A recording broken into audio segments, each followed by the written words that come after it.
Welcome to another episode of Dreaming About Travel Podcast. I would love to go on a vacation. Bringing you our perspective on travel news, featured places to visit and explore, traveling tips, and much, much more. Don't forget to hit the subscribe button to travel along with us. So, where do you want to go? This is the Dreaming About Travel Podcast.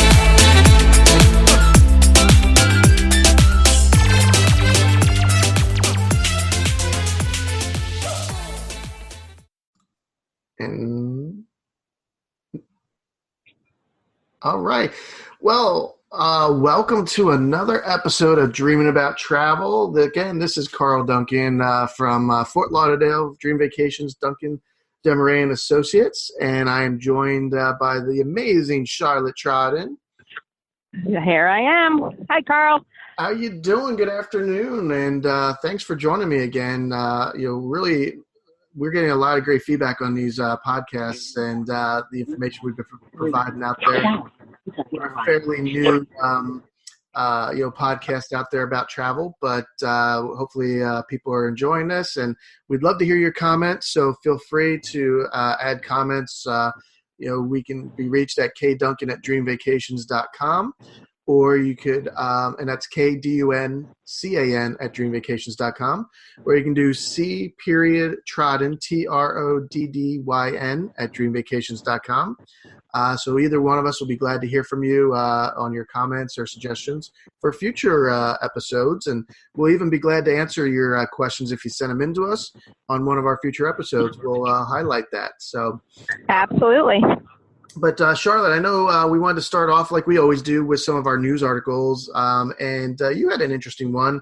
I know that you came across as you're working on a client's trip to Australia and New Zealand, but why don't you tell us about it? Yeah, so sending family off to Australia and New Zealand getaway, and hit an alert that New Zealand now needs visas to enter their country. So this is a really important thing for families or individuals to plan ahead when they're traveling, is which countries are going to need additional documentation above and beyond your passports. Australia and New Zealand are two of those, but there are many others that are going to need something a little extra than your passport. Now, is that going to cost a lot of money for that visa, Charlotte? It is not. It's about $20 a person. So cost is not typically a factor, but time is. Okay. So, yeah, Australia and New Zealand are nice because they have something like an easy, it's literally called Easy visa that can be electronically attached to somebody's passport.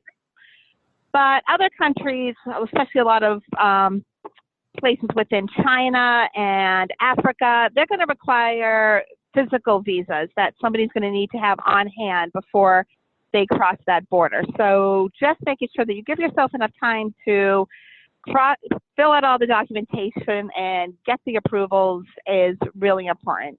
Yeah, and I think I read, too, it only takes like 10 minutes for that new one for New Zealand to be processed if you do it online.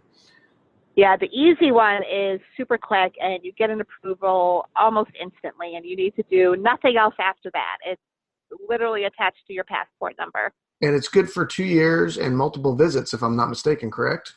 12 months for Australia and New Zealand. Okay. Yeah, so some of the other countries will allow 20 months up to a year, but Australia was 12 months for a visitor visa. Good. Yep.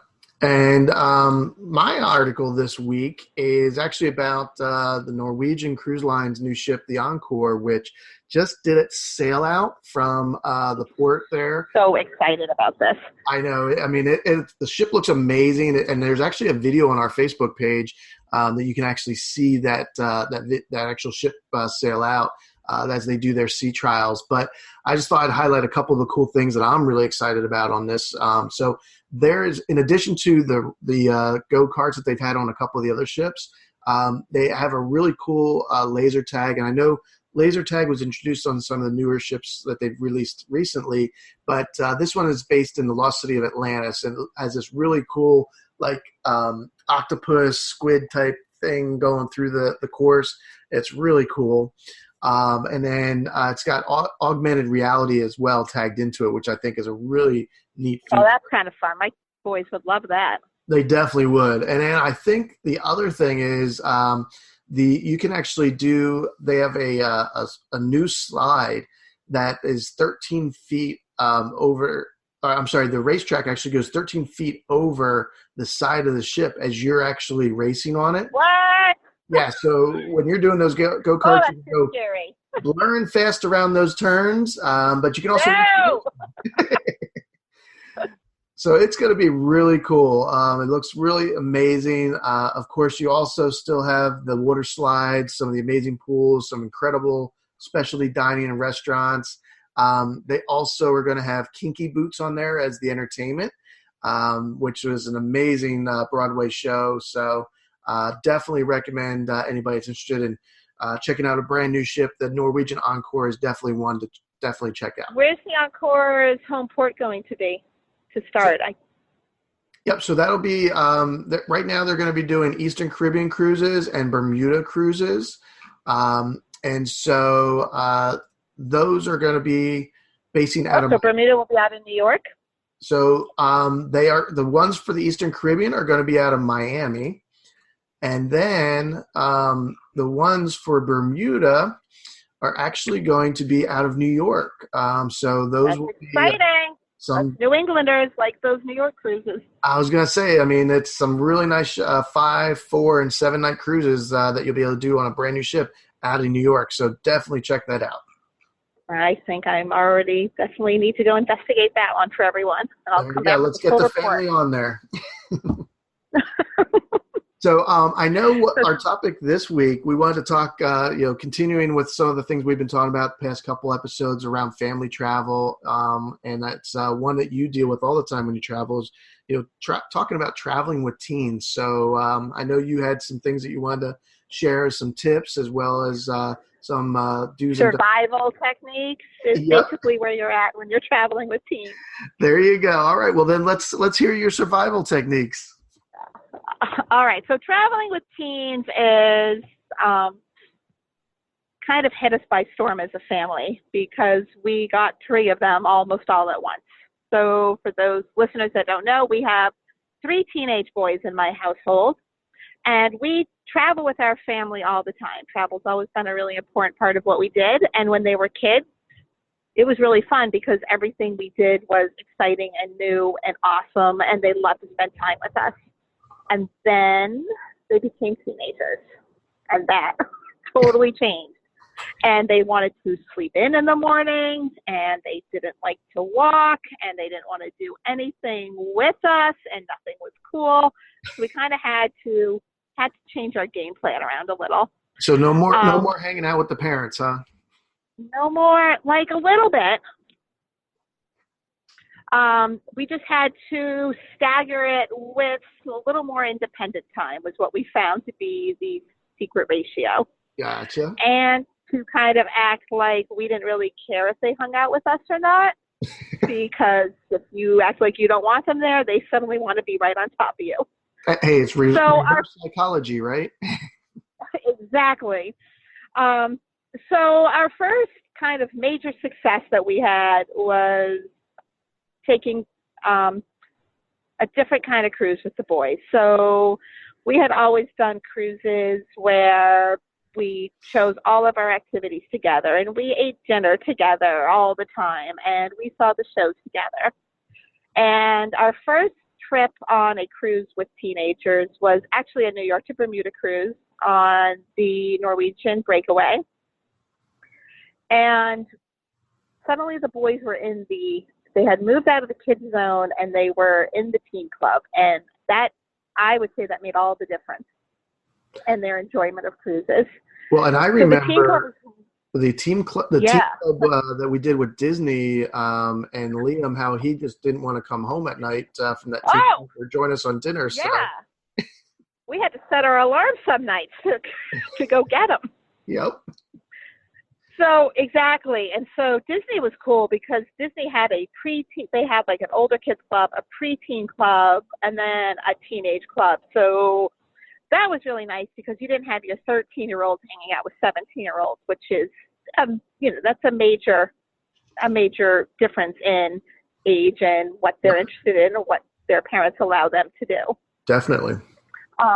Norwegian was very similar. So the last time we went on Norwegian, the kids were broken up in the kind of the 14 to 16-year-old group. And they went kicking and screaming because they did not think the teenage club would be cool. They didn't want to play silly, these were their words, they didn't want to play silly games. They didn't want to hang out with strangers. So our rule was that they had to at least go stare inside of it, talk to one person that they could prove to me they found out their name and three words that they said to each other. Okay. And just look at it. So they went up and we let them we showed them where it was and we let them investigate on their own a little. And the teen club at Norwegian was awesome. It has like a total, you're hanging out in a dark club sort of vibe. Music was playing. There were beanbag couches everywhere, walls with banks of video games. But my kiddos happened to be some of the club's counselors were hanging outside playing mini golf because the breakaway has an awesome mini golf course on its top deck. Nice. This guy could not have played the teens any better.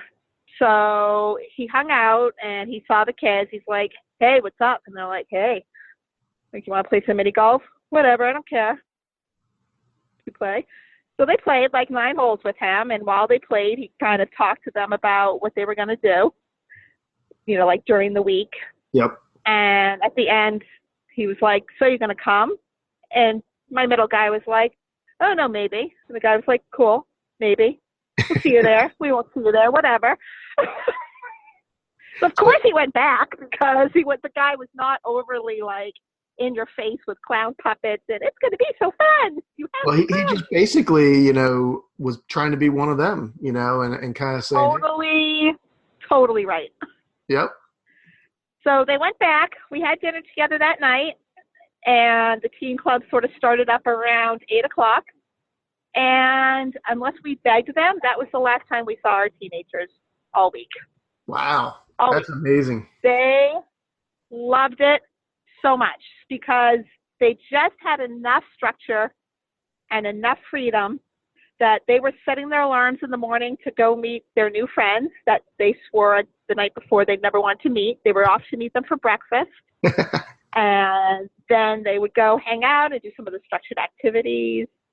One night, I had 2 teenagers rumming through their suitcase looking for a shirt and tie, and I almost passed out. And I said, a shirt and tie?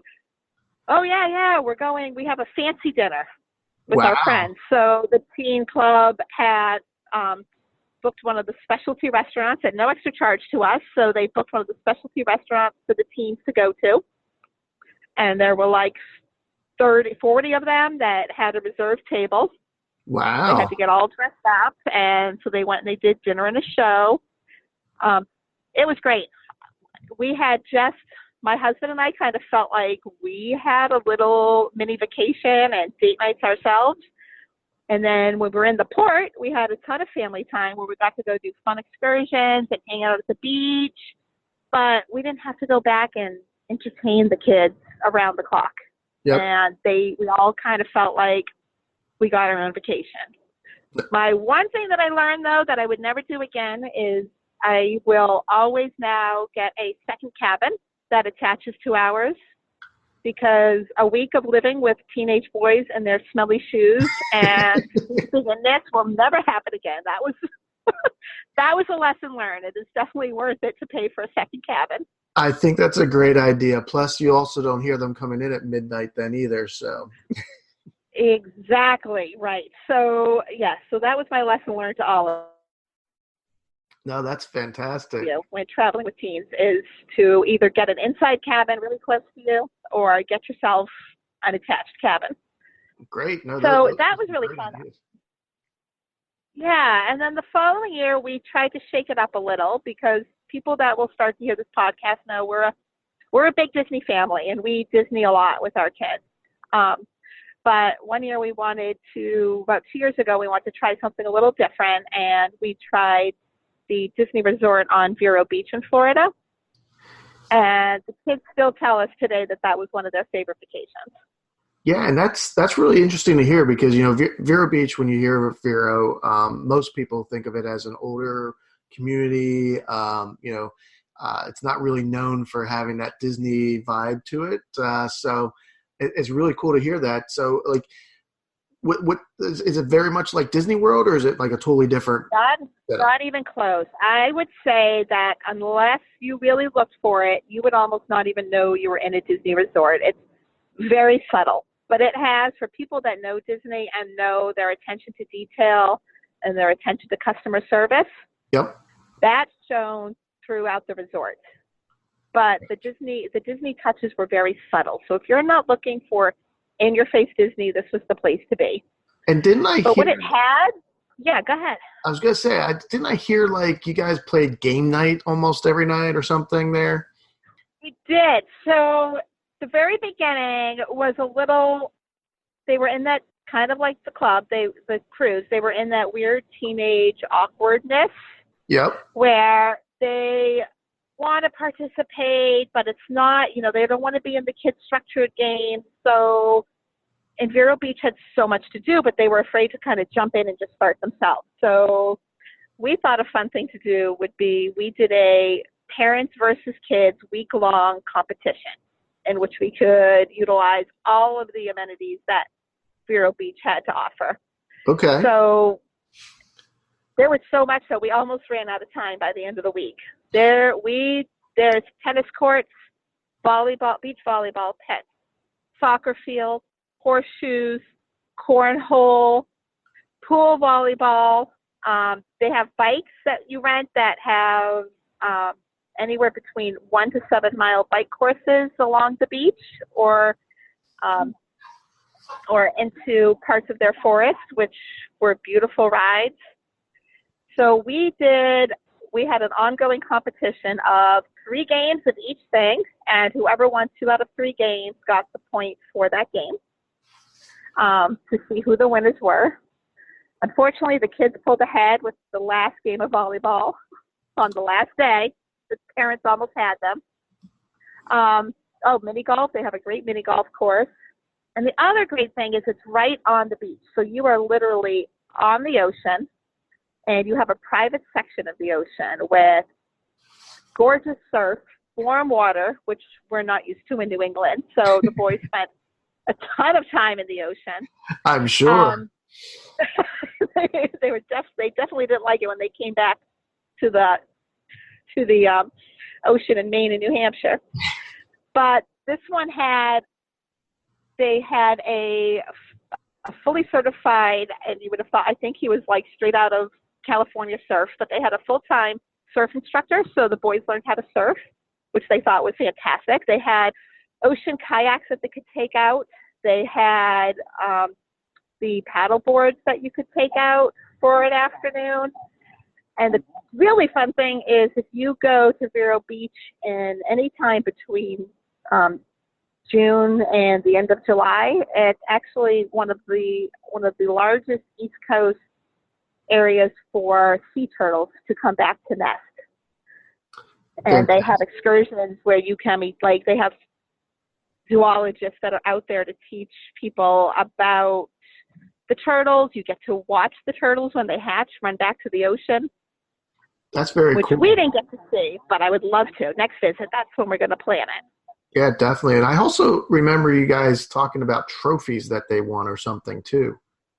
Oh, yes. Well, there was a very big, and again, these were teenagers at the beginning that thought they weren't going to participate in anything. But just kind of got caught up in the fun vibe that the Disney Vero Beach Resort offered. So they had another week-long fun activity with the kids they had like slide races that went down the water slides that they have at their pool. Mm-hmm. See which kids could go the fastest. So we had one kid that won a medal for that. And then at nighttime, they have a lounge called the Green Room with awesome drinks and apps. And just kind of think of it as like your local bar, but super family friendly. And they had a different type of trivia game there every night. So it might be TV trivia, Disney trivia, shout out the first word you think. And we won a trophy for winning one of our family game nights there. Very and that was really a great place to relax and have a nighttime beverage, but not feel like you had to find a different place for the kids. So with teenagers that are old enough to be able to participate and kind of feel like they've moved up into somewhat of a more of an adult part of vacation that they used to not be able to participate in when they were 5 or 6, that was a really fun thing to be able to include them in on. Definitely. It sounds like it was an amazing trip there, and some really great suggestions and things that teens can do while they're there. I love the nature aspect of it too, where you're talking about the jungle or wooded area, and then also the sea turtles and stuff. But then also they have traditional things for them as well, like bike riding and stuff. So sounds really cool. Yeah, it's fun. So I would say my biggest suggestion for teens would be that you have to realize that they are starting to have a little bit of a voice and a heck of a lot of opinion. So getting them involved early on in the planning and the decision making about some of your day-to-day activities is really important, because with kids, you can kind of do all the planning yourself and they go along, but the teens really want to be a part of that process. And if they own some of what it is, then they look forward to it a little more because they know that they helped plan that vacation and they were a piece of that. Definitely. That's a great point. It's all about getting involvement from them and having a little bit of buy-in by letting them participate in that decision-making process. Exactly. That's awesome. And I know we'll continue throughout future episodes to continue providing additional details around family travel and traveling with teens and kids, because yeah, you'll hear all about our escapades as we continue to travel with them. Definitely. So that brings us to our Did You Know segment. And so I thought I'll kick it off with mine. And so my Did You Know piece is actually around world cruises, because what I hear from a lot of people is like, I don't want to go on a 181-day cruise or 180-day cruise or even 75-day cruise, around the world. It's just either it's too long, I can't stay away from home that long, or they think it's too expensive. And so in addition to saying that those usually, even though they are 75 or 181 days, those typically will work out pretty economical in the long run if you calculate the actual price. But here's the good news that you probably didn't know, is that world cruises doesn't mean that you have to go that whole 75 or 181. There are segments to every world cruise that's out there. So you could go on a 20-day or even 30-day portion of it. You could go on a 14-day portion sometimes, so depending on the cruise, they will break that whole world cruise up into additional segments that are much smaller, that guests that maybe don't want to spend that much time at sea or whatever can do a smaller portion of it and at least get a portion of that experience. So I thought that's pretty cool. And is it priced out accordingly? Yeah, so the price is obviously adjusted based on the amount of time that you're out there. So just even like I said with the longer ones, it's still very economical pricing. I just had a client the other day that wanted to do one. They actually were doing about 70 days, and it was a cruise that was doing transatlantic and so forth. And that one ended up for an inside cabin starting at around $25,000, and it was about 60 days. So that's not a bad cost out there for 60 days at sea on a nice luxury. And that was on Cunard, which is a really nice luxury line. So definitely something to check out. World cruise is on my eventual bucket list. Well, we'll get you on one. One day when I retire. One day. So my Did You Know was because I love to just try to help people with as economical family travel as we can get them. I was speaking to some people recently that they were not aware that all of the national museums at the Smithsonian Museums in Washington, D.C. are all free of charge. And to me, that is something that should be on, if you have not been to our nation's capital, by yourself or with your family, I think it's a must-do for everyone. And truly affordable, because once you get there, you can do every single national museum absolutely free of charge. That's amazing. Yeah. I mean, there's so much in those museums, and just to learn there in Washington, D.C., so much history. It's just incredible. And you truly can't there's no way some of those museums, you can't even do them in a day. That's true. Very true. And I know if you spend, a week there, you probably haven't hit probably not even half of the museums that are there. No, you really have to kind of plan it out and pick your favorites. And it's why I love it. It includes the National Zoos included in that, the Holocaust Museum, the History Museum, Air and Space, Art Museum. So there's something for everyone that will cost you absolutely nothing once you're there, which is really cool. That is great advice. Awesome. Thank you, Charlotte, for that. All right, everyone. So that brings us to the end of our episode. We hope you enjoyed today's information, and we look forward to seeing you on our next episode of Dreaming About Travel. Have a great day, everyone. Can't wait. Bye, guys. Bye, Charlotte.